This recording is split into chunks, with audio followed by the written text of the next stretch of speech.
नमस्कार साथियों, रीट 2021 लेवल 1 विद्यार्थियों की सभी समस्याओं का समाधान विभाग द्वारा उत्तर आय प्रमाण पत्र, घोषणा पत्र, डिग्री, डिप्लोमा, मार्कशीट, 2 गुणा के डॉक्यूमेंट्स वेरिफिकेशन जरूर देखें।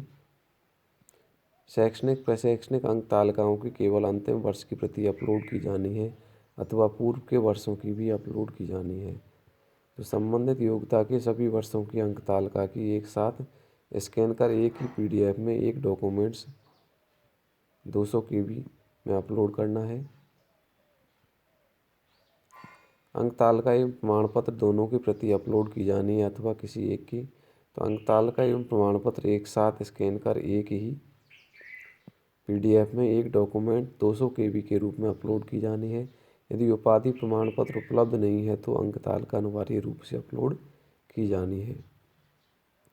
दस्तावेज सत्यापन के लिए मुझे ऑनलाइन पंजीकरण करना होगा।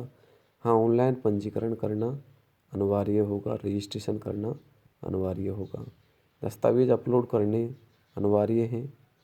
हाँ, दस्तावेज अपलोड करते समय स्टार मार्क दस्तावेज अपलोड करने अनिवार्य हैं तथा अन्य संबंधित दस्तावेज अपलोड करने हैं। एक से अधिक पदों हेतु आवेदन किए जाने की स्थिति में क्या प्रत्येक पद के लिए अलग अलग पंजीकरण एवं दस्तावेज अपलोड करने होंगे?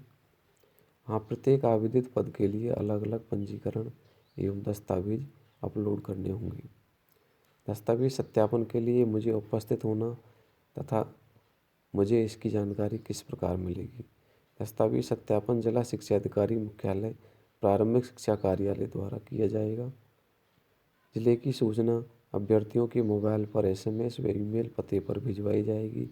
दस्तावेज सत्यापन की दिनांक एवं स्थल की जानकारी संबंधित जिले के जिला शिक्षा अधिकारी मुख्यालय प्रारंभिक शिक्षा द्वारा दी जाएगी।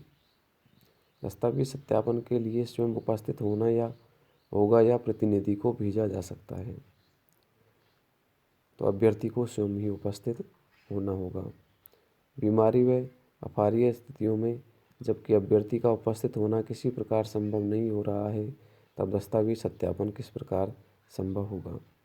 अभ्यर्थी के उपस्थित नहीं हो पाने के ठोस प्रमाण एवं अभ्यर्थी द्वारा अधिकृत किए जाने पर अभ्यर्थी के माता पिता, सगे भाई बहन, पति या पत्नी द्वारा दस्तावेज सत्यापन हेतु भेजा जा सकता है।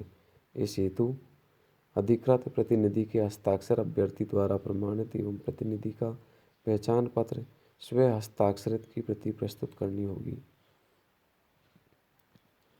यदि अभ्यर्थी दस्तावेज सत्यापन हेतु उपस्थित नहीं हो तो क्या उसके नाम पर अंतिम चयन हेतु विचार किया जाएगा? नहीं, अनुपस्थित अभ्यर्थियों को अंतिम रूप से चयन हेतु विचार नहीं किया जाएगा। क्या ऐसे अभ्यर्थियों को पुनः दस्तावेज सत्यापन का अवसर दिया जाएगा? नहीं। दस्तावेज सत्यापन के समय कौन कौन से दस्तावेज जांच दल को दिखाए जाने हैं?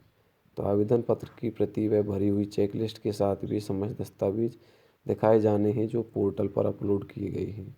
चेकलिस्ट व दिशा निर्देश व अन्य प्रपत्रों को विभागीय वेबसाइट से डाउनलोड कर भरना होगा। दस्तावेज सत्यापन के समय जांच दल को कौन कौन से दस्तावेज प्रतियां सुपुर्द की जानी है?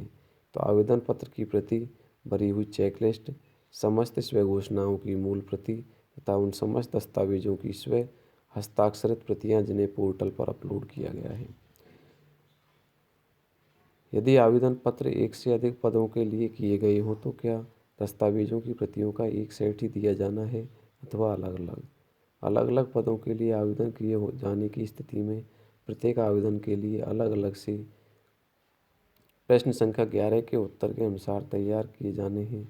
यदि किसी पद के लिए ऐसा सेट जमा नहीं करवाया जाता है तो उसे दस्तावेज सत्यापन के अभाव में चयन प्रक्रिया में शामिल नहीं किया जाएगा। दस्तावेज सत्यापन हेतु उपस्थित होने के लिए क्या आने जाने का किराया भत्ता मिलेगा? नहीं, दस्तावेज सत्यापन हेतु उपस्थित होने के लिए आने जाने का किराया भत्ता नहीं मिलेगा। चेकलिस्ट में शामिल सभी डॉक्यूमेंट्स की कितनी प्रति ले जाना सुनिश्चित किया जाए? चेकलिस्ट में शामिल दस्तावेजों की मूल प्रति मिलान हेतु व स्व प्रमाणित छाया प्रतियों का एक सेट अपेक्षित है। चेकलिस्ट में अभ्यर्थियों के लिए दिए गए कॉलम संलग्न संख्या में क्या भरना है? दिशा निर्देश दिनांक 3/3/2022 के बिंदु संख्या 8 के अनुसार निर्देश प्रति पोर्टल पर डायरेक्शन ऑफ कैंडिडेट्स में उपलब्ध है। निदेशालय द्वारा जारी चेकलिस्ट में दिए गए स्वयं घोषणा पत्र को साधारण पेपर पर दिया जाना है या स्टाम्प पेपर पर दिया जाना है। स्वयं घोषणा पत्र प्रारूप साधारण पेपर पर अपेक्षित है। आय प्रमाण पत्र कितने पेज का होना चाहिए, कब का होना चाहिए? राज्य सरकार द्वारा निर्धारित प्रारूप में सक्षम स्तर से जारी आय प्रमाण पत्र अपेक्षित है। मूल निवास प्रमाण पत्र अपलोड करना है। उक्त कैटेगरी हेतु मूल निवास पत्र अपलोड हेतु 2 स्टार अंकित राजस्थान का मूल निवासी व टीएसपी क्षेत्र का विशेष मूल निवासी प्रमाण पत्र फील्ड प्रदर्शित है। जिन अभ्यर्थियों ने दोनों प्रमाण पत्र बने हुए हैं उन्हें दोनों अपलोड करने हैं तथा जिनका एक प्रमाण पत्र टीएसपी क्षेत्र का विशेष मूल निवासी प्रमाण पत्र है उन्हें दोनों स्थानों पर उसी प्रमाण पत्र की प्रति अपलोड करनी है। शैक्षणिक प्रशैक्षणिक अंक तालिकाओं की केवल अंतिम वर्ष की प्रति अपलोड की जानी है अथवा पूर्व के वर्षों की भी अपलोड की जानी है। संबंधित योग्यता की सभी वर्षों की अंक तालिका की एक साथ स्कैन कर एक ही पीडीएफ में एक डॉक्यूमेंट 200 KB के रूप में अपलोड की जानी है। स्वयं घोषणा पत्र एक ही पृष्ठ पर प्रस्तुत किए जाने संबंधी निर्देश की स्थिति में चेकलिस्ट में संबंधित दस्तावेज की संलग्न संख्या में क्या अंकित किया जाना है? चेकलिस्ट के साथ स्वयं घोषणा प्रमाण पत्र अंतिम संलग्न के रूप में लगाया जाना है। चेकलिस्ट में उससे संबंधित सभी घोषणाओं के सम्मुख संलग्न संख्या वाले कॉलम में वही क्रमांक अंकित किए जाने हैं। आवेदन में दिए गए अभ्यर्थियों के मोबाइल नंबर अथवा ईमेल पते में परिवर्तन अपेक्षित होने पर क्या किया जाना है? तो अभ्यर्थी को स्वयं निदेशालय प्रारंभिक शिक्षा बीकानेर में कार्य दिवस में उपस्थित होकर स्वयं की पहचान प्रमाणित करते हुए प्रार्थना पत्र प्रस्तुत किए जाने पर कार्रवाई अपेक्षित है। डीएलएड द्वितीय वर्ष पूरक की अंक तालिका अपलोड की जानी है या डीएलएड प्रमाण पत्र सभी वर्षों की अंक तालिका एवं प्रमाण पत्र एक साथ अपलोड करने हैं। मेरे द्वारा निवास स्थान पर जिला नहीं भरा गया, अन्य जिला भरा गया है, अब मुझे दस्तावेज सत्यापन हेतु कहाँ उपस्थित होना है? विभाग द्वारा दिनांक 27/2/2022 को जारी सूची में अभ्यर्थी के नाम के आगे अंकित जिले में ही दस्तावेज सत्यापन हेतु अनिवार्य रूप से उपस्थित होना है। अनुपस्थित रहने पर बाद में कोई अवसर प्रदान नहीं किया जाएगा। तो इस प्रकार से ये निर्देश हैं जो कि दस्तावेज सत्यापन के संबंध में है।